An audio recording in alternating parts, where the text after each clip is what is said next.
Ayan, ano. Hello everyone! Mga ibon. Samahan niyo kaming mag-harvest ng saging sa aming bakuran.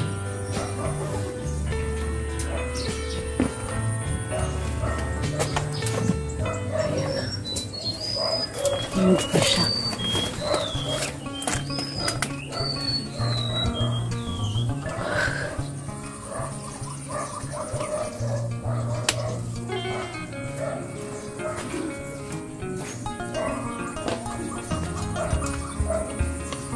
Para siyang nagkaano di oh. Yung tawag dyan, yung mga puti-puti. Okay. Pure organic ang saging namin. Kahit spray, wala kaming in-apply.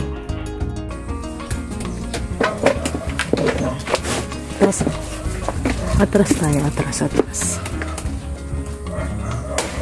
Ang ating tagatagpas na si Daddy Ran. Ayun oh.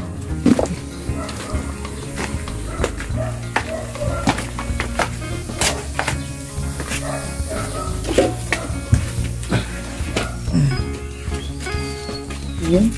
Hinog na pala yung nasa ibabaw. Hinog na yung nasa ibabaw. Yun nga lang, parang nagkaroon siya ng sakit. Ano? Sakit.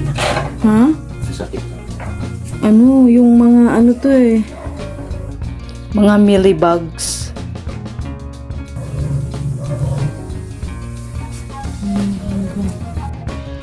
Parang sinisip-sip nila ang katas ng saging. Pero sige lang. Ilan lang naman yan eh. Ilang peraso lang naman at saka makakain pa rin naman yung ano yan. Ilang parte. Diba? O.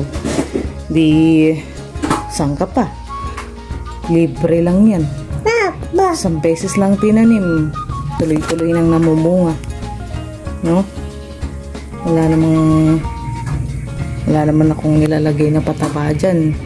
Maliban lang sa mga ano, sa mga abo na nakukuha ko dun sa lutuan namin. Yung ibang abo dyan ko binubuhos sa puno ng saging. Yun lang. Tuloy-tuloy na siyang namumunga at kita mo naman yung variety din kasi ng saging na saba na to, malalaki talaga siya. Malalaki. Tsaka ano, mahaba. Malaki, mahaba.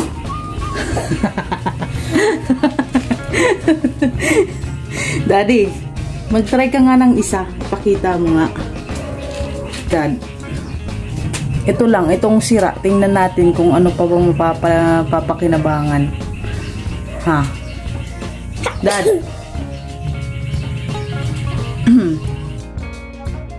Ginagawa pa. Sa pagkain ng saging ay nakakakuha tayo ng nutrients at minerals. Magandang source din ito ng fiber na nakakatulong sa ating metabolism. Bata na po. Ano? Ay ano, mag-try ka dyan yung isa. Ito? Oo. Hinog na no. No, hindi rin lang napansin yan eh. Dito. Nahugasan mo pa. Ito, hugasan. Dumi. Aray ko, hindi ko tuloy makuhaanan yun ng video. Nahuhugasan pa ni Bossing.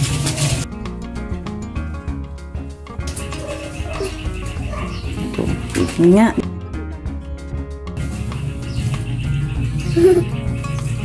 Binuksan mo na agad eh. Buhay pa, ano pa ba? Okay pa? Okay pa yung loob, ano? O ibig sabihin, yung sa labas lang pala. Sa labas lang yung parang kala mo sira. Oh, hinain pa yung maliit. May pakain po nga. Pakain mo nga. Gusto naman niya. Maliit. Sige. Aba, fresh na fresh no be. Fresh na fresh. Galing sa puno. Hinog na hinog sa puno, hindi hinog sa pilit. Na. Sarap. Ako rin.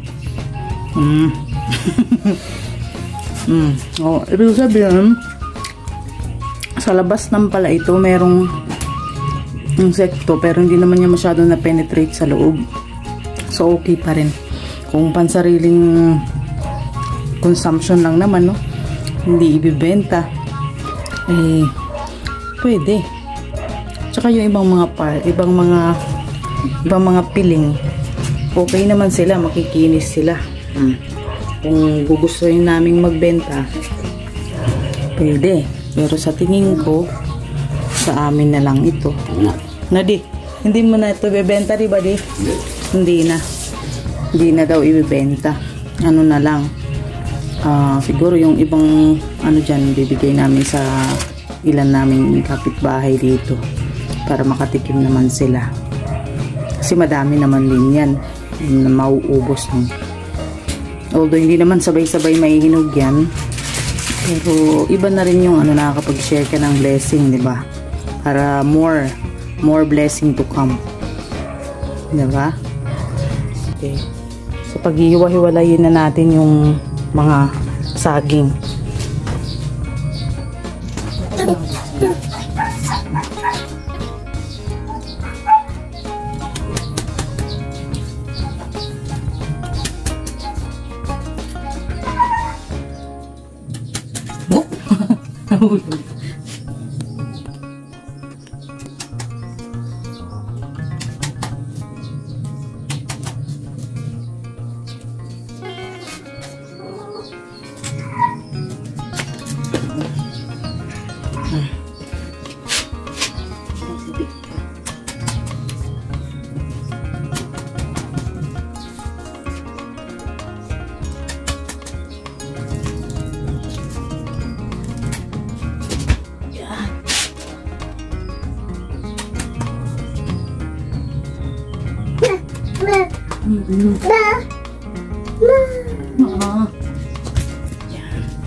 Pinatakti siya ng mga ipis.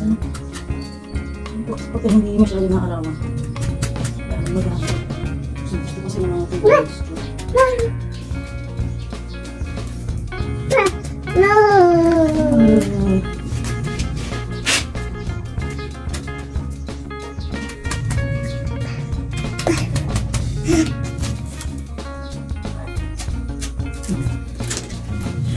Kailan na? 1, 2, 3, 4, 5. 6.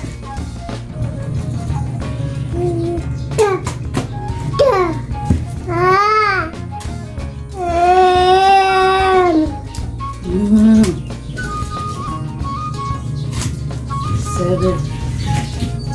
8. Kung wala yung maliit na. Tada! Yan! Sige. Kapag may itinanim, may aanihin. At mas nakakatuwa kung isang beses mo lang itinanim. Pagkatapos, abang ka na lang ng abang ng aanihin. Dahil sa gana, may libre ka pang patikim. Pati pobreng insekto na kinabang din. O diba ang saya? Kaya tara na, let's grow! Thank you for supporting our channel.